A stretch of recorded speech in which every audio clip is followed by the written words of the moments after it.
Welcome to our channel Circuits Analytica.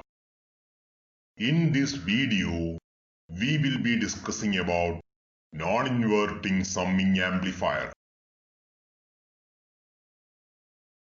A summing amplifier is a circuit whose output is proportional to sum of the n input signals.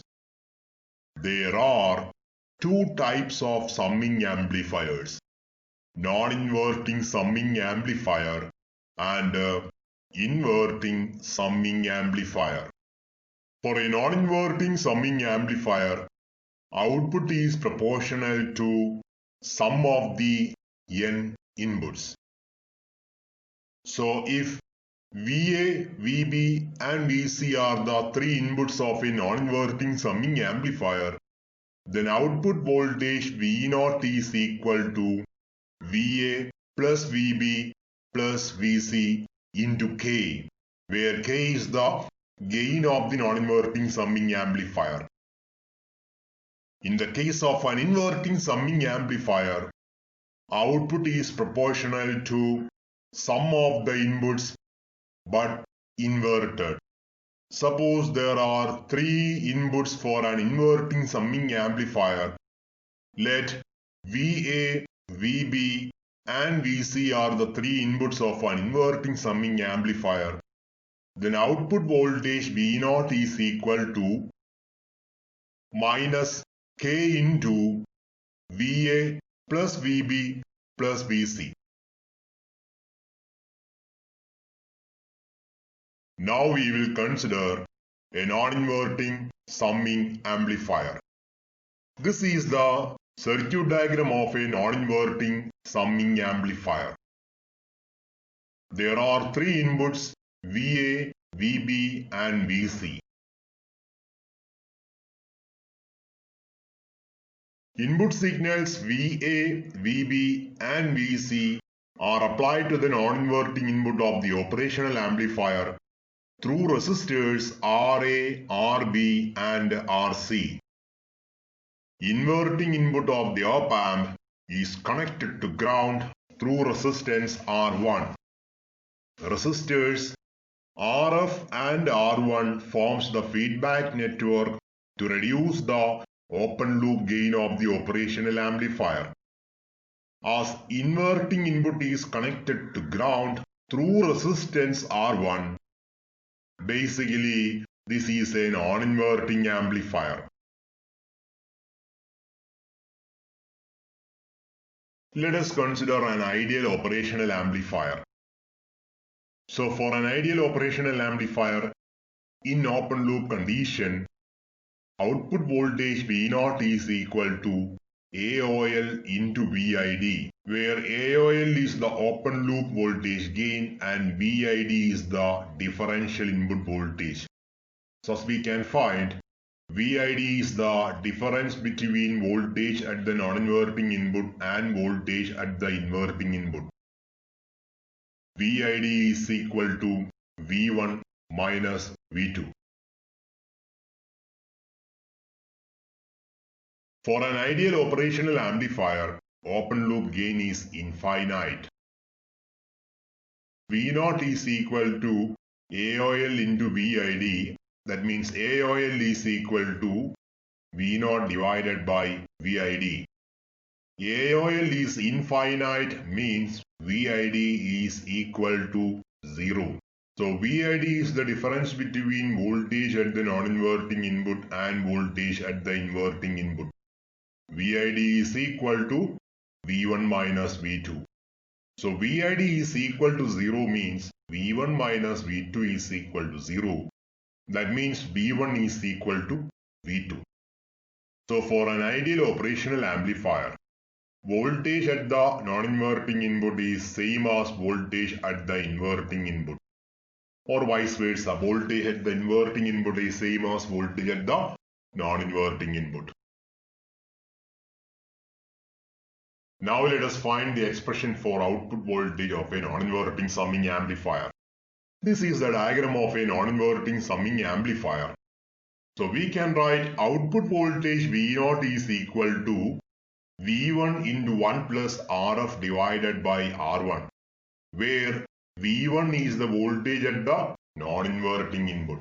That means to write an expression for output voltage, we have to find the voltage at the non-inverting input. So if we can find voltage at the non-inverting input, then we can write output voltage V0 is equal to voltage at the non-inverting input into 1 plus Rf divided by R1. We have to find an expression for voltage at the non-inverting input of the operational amplifier. So let us derive an expression for V1, voltage at the non-inverting input of the operational amplifier. First of all, let us mark all currents associated with the non-inverting input. There are 4 currents associated with the non-inverting input of the operational amplifier. These 4 currents are IA, IB, IC and I1, where IA is the current flow due to first input VA, IB is the current flow due to second input VB, and IC is the current flow due to third input VC. I1 is the current flow towards non-inverting input of the operational amplifier. So applying KCL at the non-inverting input of the operational amplifier, we can write total incoming currents is equal to total outgoing current. And in this case, there are only 3 incoming currents and there is only 1 outgoing current. So we can write IA plus IB plus IC is equal to I1. For an ideal operational amplifier, input impedance is equal to infinity. That means current flow towards non-inverting input and current flow towards inverting inputs is equal to 0. Or I1 is equal to I2 is equal to 0. As I1 is equal to 0, we can rewrite the above equation as IA plus IB plus IC is equal to 0. Equation number 1.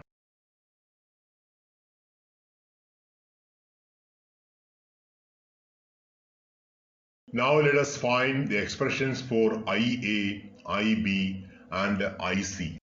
IA is the current flow through resistance RA. IB is the current flow through resistance RB. IC is the current flow through resistance RC. To find current flow through any resistance, what we have to do? We have to find the voltage drop across that resistance. So according to Ohm's law, current flow through a resistance is equal to voltage drop across that resistance divided by resistance value. So here, to find IA, we have to find voltage drop across resistance RA. Voltage drop across resistance RA is equal to voltage at one end minus voltage at the other end of the resistance. So here current flows from VA to V1. So we can write voltage drop across resistance RA is equal to VA minus V1.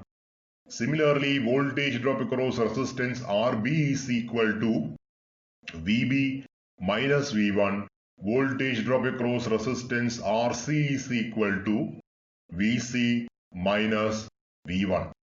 Therefore, IA is equal to VA minus V1 divided by RA.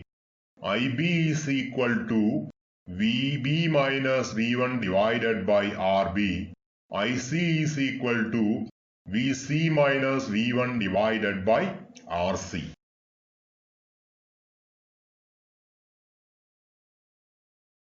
As IA plus IB plus IC is equal to 0, we can write VA minus V1 divided by RA plus VB minus V1 divided by RB plus VC minus V1 divided by RC is equal to 0.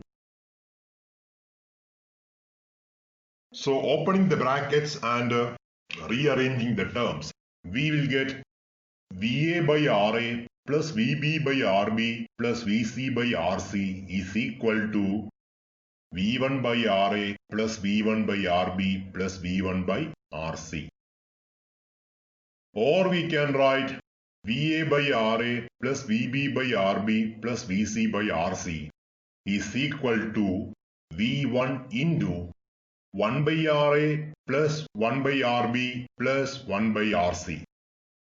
Therefore, we can write V1 is equal to VA by RA plus VB by RB plus VC by RC, the whole divided by 1 by RA plus 1 by RB plus 1 by RC.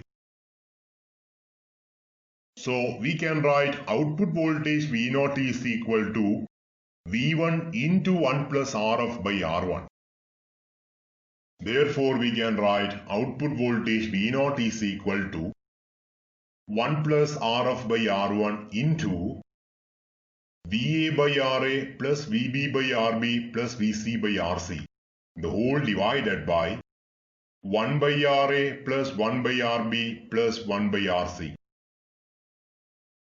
So if RA is equal to RB is equal to RC is equal to R, then we can rewrite the above equation as V0 is equal to 1 plus RF by R1 into VA plus VB plus VC, the whole divided by 3.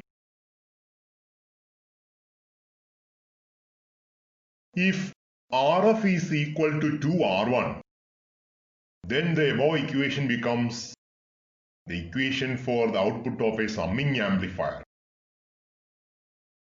V0 is equal to 1 plus 2R1 divided by R1 into VA plus VB plus VC, the whole divided by 3. V0 is equal to VA plus VB plus VC. If RF is equal to 0, then the circuit becomes an averaging amplifier. If RF is equal to 0, V0 is equal to VA plus VB plus VC, the whole divided by 3. Then the circuit becomes an averaging amplifier. So in general, we can write the expression for output voltage of an N-input non-inverting summing amplifier as V0 is equal to 1 plus RF by R1 into VA by RA plus VB by RB plus VC by RC plus etc. etc. etc. The whole divided by 1 by RA plus 1 by RB plus 1 by RC plus etc. etc. Where RF is the resistance connected between output and inverting input of the operational amplifier. R1 is the resistance connected between inverting input and ground. RA, RB, RC, etc. etc. are the resistors connected between inputs VA, VB, VC, etc. etc. and V1 respectively.